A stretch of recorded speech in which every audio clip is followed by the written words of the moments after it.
Hello students, स्वागत है आप लोग का राजा रेड्डी पब्लिकेशन के केचुरी चैनल में। हम लोग पढ़ रहे हैं 12th क्लास है केमिस्ट्री के जिसका नाम है पी ब्लॉक की जो पिछले वाले वीडियो हम लोग पढ़े हैं। क्या पिछले वाले वीडियो में पढ़े हम लोग ऑक्सीजन से संबंधित जो यौगिक था उसका नाम और उसका जो है निर्माण और उसका उपयोग, जैसे डाइऑक्सीजन और साथ में ओजोन। आज के वीडियो में पढ़ने वाले हैं वर्ग 16 में जो है जो ओल्ड सिस्टम से टीपो जो था, जो तत्व का नाम था, उसमें से ऑक्सीजन जो ओल्ड था खत्म हो गया और सल्फर के जो कुछ यौगिक का नाम पढ़ेंगे। आज हम लोग सल्फर का प्रूफ पढ़ेंगे और उसके जो है सल्फर डाइऑक्साइड जो होता है उसके निर्माण कैसे होता है, उसका गुण क्या होता है, उसका उपयोग क्या होता है, उसके बारे में पढ़ेंगे। और उसके बाद हमारा ये वीडियो क्या हो जाएगा, समाप्त हो जाएगा। मतलब वीडियो थोड़ा सा छोटा होगा, लेकिन आप जो है कॉपी कलम साथ में रखे रहिए, जिससे आपको जो कोई प्रॉब्लम नहीं हो, जिससे आप आसानी से लिख सकते हैं और इसको याद हो सके। अब चलिए स्टूडेंट्स हम लोग स्टार्ट करते हैं आज के वीडियो। सबसे पहला हमारा टॉपिक होगा सल्फर के अप्रूफ।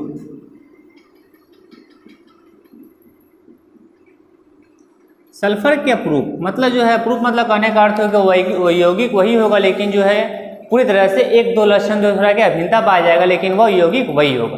तो चलिए हम देखते हैं, तो वही होगा। सल्फर के जो है मुख्य रूप से जो दो अप्रूफ, कितना अप्रूफ है स्टूडेंट्स, दो अप्रूफ। पहला अप्रूफ जिसका नाम है विषम लंबाक्ष,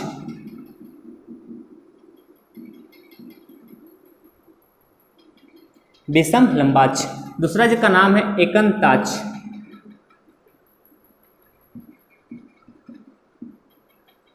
एकंताक्ष। तो विषम लंबाक्ष सल्फर और एक हो गया एकंताक्ष सल्फर। ध्यान से देखेंगे स्टूडेंट्स। अब विषम लंबाक्ष सल्फर को ही कहा जाता है अल्फा सल्फर और इसको कहा जाता है बीटा सल्फर। अल्फा सल्फर और क्या चीज, बीटा सल्फर। दोनों का निर्माण जो एक दूसरे से किया जा सकता है, कैसे किया जा सकता है, मेरे को इसको पढ़ेंगे स्टूडेंट्स। होता है क्या है कि विषम लंबाक्ष सल्फर को जो है गर्म करेंगे तो यह बन सकता है, और एकंताक्ष सल्फर को गर्म करेंगे तो यह बन सकता है। कितना ताप पर गर्म करेंगे यह जो है बहुत इंपॉर्टेंट है, ताप को याद रखना बहुत जरूरी है क्या, उसको देखेंगे। तो ताप जो है, जो स्पेशल जो ताप है उसका नाम याद करने के लिए आपको याद करना होगा स्टूडेंट्स 369 केल्विन। याद करने के लिए सिंपल प्रोसेस है स्टूडेंट्स। क्या आप देखेंगे, क्या 3 एकम 3, 3 दूना 6, 3 तिया 9, मतलब 369 केल्विन, मतलब 369 केल्विन ताप पर जो है दोनों जो है एक दूसरे पर हो सकता है। कौन किसके अधिक ताप पर, कौन कम ताप पर होगा, उसको देखेंगे स्टूडेंट्स। पहले इतना तो देखें, थोड़ा हम कैमरा को एडजस्ट कर लेते हैं स्टूडेंट्स। चलिए सही है फोकस। चलिए स्टूडेंट्स देखते हैं अब होता है क्या है स्टूडेंट्स। तो आप देखिए जो सल्फर के जो ग्रुप है, एक विषम लंबाक्ष और एक क्या चीज, एकंताक्ष। तो जो 369 केल्विन होता है, 300 क्या होता है 69 केल्विन। तो 369 केल्विन से जो है अगर कम ताप होगा, 369 केल्विन से जो है क्या चीज, कम ताप पर यह अस्थाई होता है। कम ताप पर क्या होता है, अस्थाई होता है, मतलब जैसा है वैसा ही रहेगा। लेकिन जैसे ही जो है 369 केल्विन से जो है ताप से अधिक कर देते हैं, क्या कर देते हैं, अधिक, तो जो है यह बन जाता है बीटा सल्फर।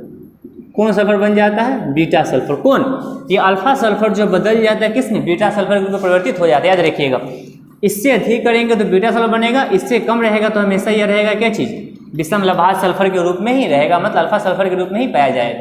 अगला नंबर, अब it जस्ट उल्टा यह वाला, यह जो है 369 केल्विन ताप से अधिक पर अस्थाई होता है। इससे अधिक पर क्या होता है, अस्थाई। लेकिन इससे जो है कम आएंगे, इससे जो है जैसे ही कम करेंगे ताप को, तो यह जो है 369 केल्विन से कम ताप पर जो है बीटा सल्फर जो है बदल जाएगा आपका जो है किस सल्फर में, अल्फा सल्फर के रूप में परिवर्तित हो जाएगा। तो सल्फर के मुख्य रूप से जो दो अप्रूफ हो गया, एक जो है विषम लंबाक्ष सल्फर, एकंताक्ष sulphur, alpha sulphur, beta sulphur.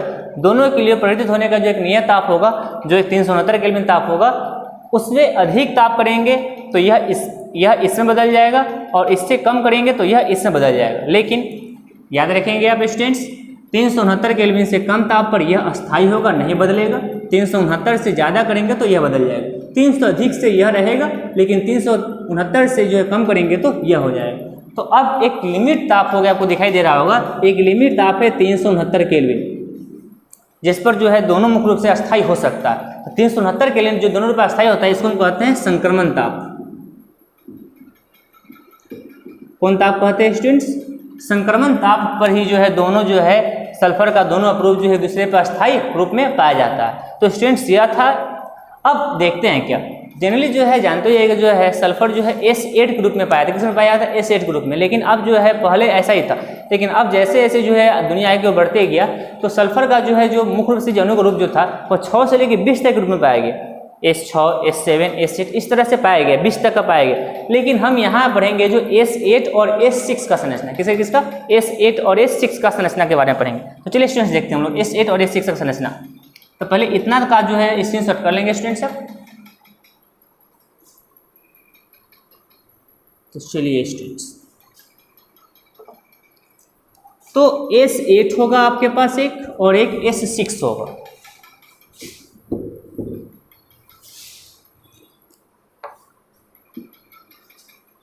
S8 और S6 का संरचना पढ़ने के लिए देखेंगे S8 में 8 वो सल्फर होगा, S6 में कितना सल्फर होगा? 6 सल्फर होगा।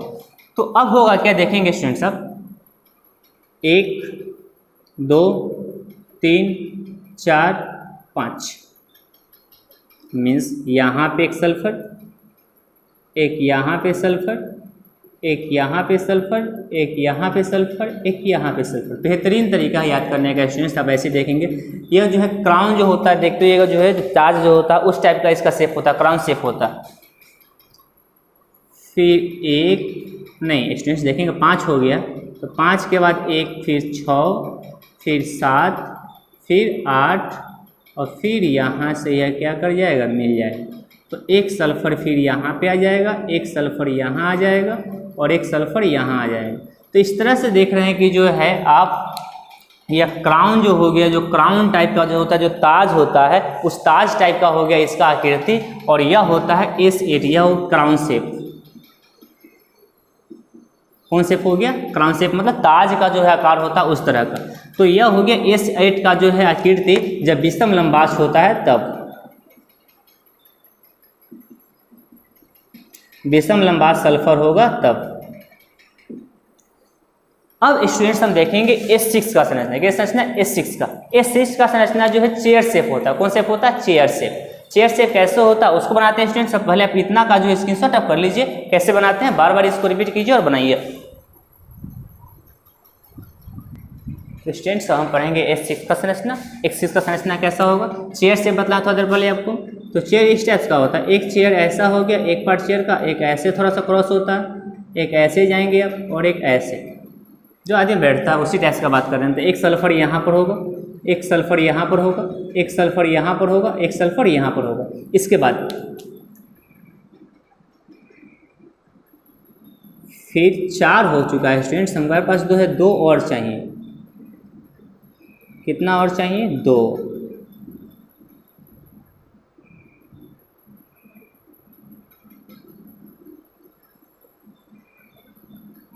तो 4 हो चुका है, एक सल्फर यहाँ आ जाएगा तो 5 और एक सल्फर यहाँ आ जाएगा तो 6। तो आप इस चेयर पर जो है किसी व्यक्ति को जो है क्या कर सकते हैं? बैठा सकते हैं, इस टाइप से सो सकते हैं। आरामदायक चेयर जो होता है उस टाइप का। तो यह चेयर शेप हो गया, इसको कहा जाता है चेयर शेप। तो चेयर शेप किसका? S6 का। किसका? S6 का। अब हम पढ़ेंगे इसका जो आबंध का जो लंबाई होता है, आबंध कौन कौन या होता है वो कितना का मान होता है। तो आबंध दूरी होता है इसका 204।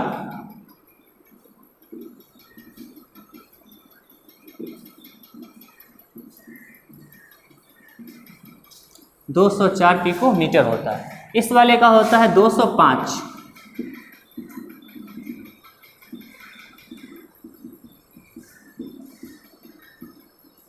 205 दशमलव जो है 7 पिकोमीटर कह सकते हैं आप, इतना पिकोमीटर होता है। अब हम पढ़ेंगे जो मतलब यह जो दूरी अबंध का लंबाई हो, अबंध कोण भी होता है। मतलब ये जो कोण कितना का बन रहा है यह, इसमें भी अबंध कोण होता है आपका और इसमें भी अबंध कोण होता है।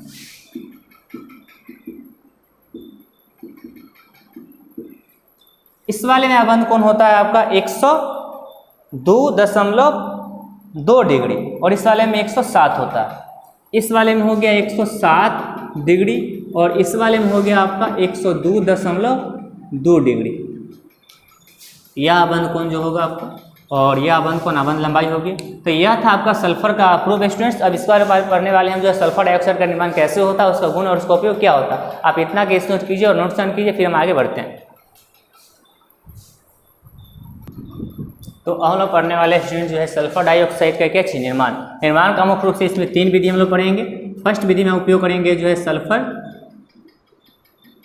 एवं वायु मीन्स ऑक्सीजन की सहायता से। सल्फर होता है आपका यह एस सॉलिड के फॉर्म में, और उसके बाद होता है वायु मतलब गैस के फॉर्म में। जब इसका अभिक्रिया कराते हैं तो सल्फर डाइऑक्साइड का क्या होता है, निर्माण हो जाता है। तो यह जो है होता है गैस के फॉर्म में। किस फॉर्म में, गैस के फॉर्म में, बहुत इंपॉर्टेंट। तो जब सल्फर का वायु के साथ अभिक्रिया कराया जाता है सल्फर डाइऑक्साइड में, लेकिन साथ में सल्फर डाइऑक्साइड ही बनता है, लेकिन वो 6 से 8% ही होता है, तो उसका कोई महत्व नहीं होता। अब जो है जनरली जो दूसरा नंबर जो है उपयोग किया जाता है वो प्रयोगशाला विधि। कौन सा विधि, प्रयोगशाला विधि। तो प्रयोगशाला विधि उपयोग किया जाता है आपका जो है सल्फ्यूरिक अम्ल का, या सल्फाइट जो होता है आपका, सल्फाइट SO3 सल्फाइट। सल्फाइट को जो है सल्फ्यूरिक अम्ल जो होता है, चांद सल्फ्यूरिक अम्ल H2SO4, तो इसको जब मिलाया जाता है तो इसका जो है H+ आयन जो होता है यही इसे अभिक्रिया कर पाता है। कौन, H+ आयन। इसके जब इसमें घोला जाता है तो सिर्फ आयन फॉर्म में है, तो यह आयन फॉर्म में इसका अभिक्रिया कर पाता है, क्योंकि H2 तो H+ और SO4 2-, तो H+ जो है प्लस माइनस के साथ क्या हो जाता है, जुड़ जाता है। तो प्लस माइनस से जुड़े मतलब SO4 जो है इसमें भाग नहीं लेता। तो अब इसका H+ आयन यह अभिक्रिया करता है, तो अभिक्रिया करने के बाद आपको बना देता है H2O और साथ में जो है सल्फर डाइऑक्साइड। तो यहाँ पे 2 अनुभाग ले लेता है, तो H2O और सल्फर डाइऑक्साइड बन जाता है गैस के फॉर्म में। तो स्टूडेंट्स यह था प्रयोगशाला विधि, जब सल्फाइट और जो है सल्फ्यूरिक अम्ल जो है भाग लेता है, सल्फाइट और एक जो है सल्फ्यूरिक अम्ल,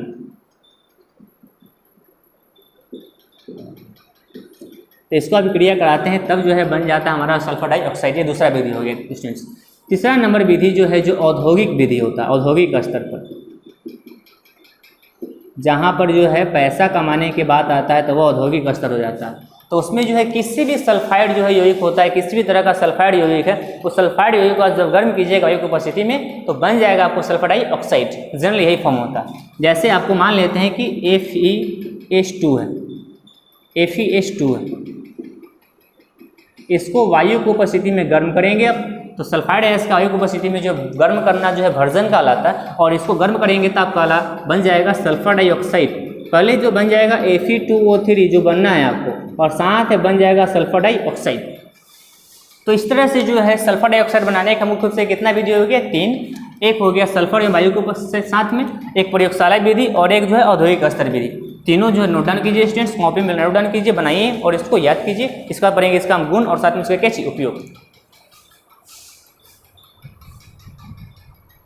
चलिए स्टूडेंट्स हम लोग डिस्कस करते हैं हम लोग जो है इसके गुण पर।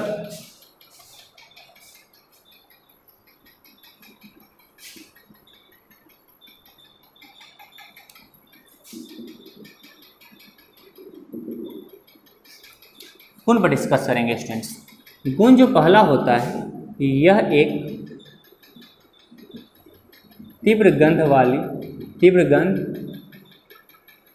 वाली रंगहीन गैस होता है। मतलब इसका गंध जो है थोड़ा तीव्र होता है, गंधयुक्त होता है, और यह कैसा होता है, रंगहीन होता है, इसमें कोई रंग नहीं होता। दूसरा नंबर, ये जो सल्फर डाइऑक्साइड है यह ऑक्साइड जो है अम्लीय होता है। ऑक्साइड कैसा होता है, अम्लीय होता है। तो अम्लीय होगा तो अब इसका मात्रा जो मान लेते हैं कि विलयन बनता है, तो विलयन बनता है विले और प्लस में जो है किससे, विलायक से। तो अब अगर यह विलेय के रूप में कार्य करेगा, किस रूप में कार्य करेगा, विलेय के रूप में इसमें कार्य करेगा सल्फर डाइऑक्साइड। तो ये तो अम्लीय है, तो इसमें जो कम मात्रा वाला डालेंगे उसी रूप में क्या हो जाएगा, ये मिल जाएगा। जैसे जो मान लेते हैं कि ज़्यादा मात्रा बर्तन में जो है मिठास वाला वस्तु है, 4 लीटर का जो है कोई अति है बर्तन, इसमें कुछ भरा हुआ, तो इसमें जो है 3 लीटर जो है चीनी रखा हुआ। तो अब 1 लीटर जो है या 3.5 लीटर, 1 3 लीटर रखा हुआ था, 1 लीटर और कोई वस्तु रख देंगे तो ज़्यादातर वह जो है विलयन बनेगा वह मिठास ही होगा, चीनी वाला पदार्थ ही होगा। तो वैसे ही यहाँ पर तो विलेय जो है अम्लीय है, इसमें जब और कोई पदार्थ डालेंगे तो जब विलयन बनेगा, क्या बनेगा, विलयन, तो जो विलयन बनेगा वह भी कैसा होगा, अम्लीय होगा। क्यों होगा अम्लीय? क्योंकि इसका विलय जो है मतलब सल्फर डाइऑक्साइड जो है उसका ऑक्साइड जो है कैसा होता है, अम्लीय होता है। ये दूसरा नंबर गुण हो गया इसका स्टूडेंट्स। तीसरा नंबर गुण पर अगर चर्चा करें स्टूडेंट्स, तो यह जो होता है आपका सल्फर डाइऑक्साइड, यह जल में घुल जाता है। कहाँ घुल जाता है? जल में। तो जल में घुलने के बाद जो ये निर्माण करता है आपका जो सल्फ्यूरस अम्ल का, किसका निर्माण करता है? सल्फ्यूरस अम्ल का, H2SO3 का, सल्फ्यूरस अम्ल का क्या करता है? निर्माण करता है। तो यह प्रमुख रूप से जो है कितना गुण हो गया इसका? 3। और उपयोग में आप जो है इसका पढ़ेंगे आप, और उपयोग पे चर्चा करें तो इसका जो मुख्य रूप से इसका उपयोग जो किया जाता है वो साफ सुथरा में किया जाता है, मतलब विरंजक के रूप में उपयोग किया जाता है साफ सुथरा करने में, विरंजक के रूप में। दूसरा नंबर, अगर यह द्रव रूप में होगा, किस रूप में होगा? द्रव रूप में। तो द्रव रूप में होगा तो इसका उपयोग जो है प्रशीतक के रूप में किया जाएगा, मतलब ठंडा जो है रेफ्रिजरेटर ऊपर जो होता है उसमें जो है सल्फर डाइऑक्साइड का उपयोग किया जाता है द्रव रूप में, तो ठंडा उंडा करने में किसी वस्तु को। लेकिन 3 नंबर जो है जो इंपॉर्टेंट है, जो नेक्स्ट वीडियो में पढ़ेंगे चर्चा करने वाले हैं, वह संस्पर्श विधि। संस्पर्श विधि का है या कॉन्टैक्ट प्रोसेस का है। इस विधि के द्वारा जो है जो सल्फ्यूरिक अम्ल का निर्माण होता है उसके निर्माण में जो किया जाता है उपयोग किसका? सल्फर डाइऑक्साइड का। तो अब इसी पे चर्चा होगा हमारा नेक्स्ट वीडियो जो फुल्ली होगा हमारा जो है संस्पर्श विधि द्वारा जो है सल्फ्यूरिक अम्ल का निर्माण कैसे होता है। तो स्टूडेंट्स यह हो गया जो है सल्फर डाइऑक्साइड का गुण और साथ में क्या उपयोग। तो आज के लिए इतना है स्टूडेंट्स। अभी तक हमारे चैनल पर नए सब्सक्राइब नहीं किए तो सब्सक्राइब जरूर कर दीजिएगा और अधिक से अधिक वीडियो को शेयर कीजिएगा, लाइक कमेंट करना नहीं भूलिएगा। थैंक्स।